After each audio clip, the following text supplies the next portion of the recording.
დაჭრილ წითელ კომპოტოს ვასხავთ აბღებულ წყალს.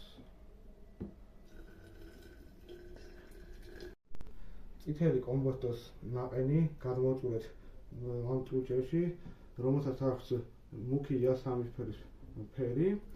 შემდეგ ამ ხსნარ გადავიტანთ თითოეულ ჭურჭელში და დავაკვირდებით რეაქციას. მოამზადეთ ჭურჭელი, რომელშიც ჩავასხივთ უბრალო წყალი, სოდიანი წყალი, ძმარი, სპირტი და ლიმნის წვენი.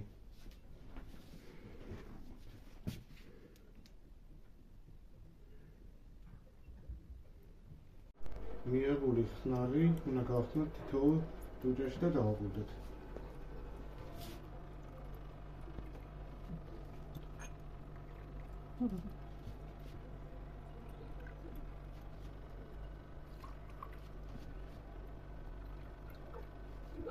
წითელი კომპოსტიდან მიღებული ხსნარი მოქმედებს როგორც ინდიკატორი.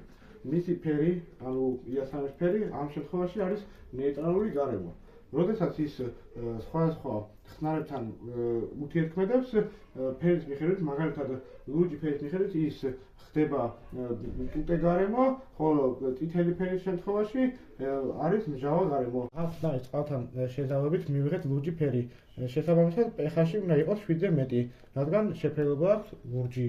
სოდიან წყლის შემთხვევაშიც იგივე მდგომარეობა გვაქვს.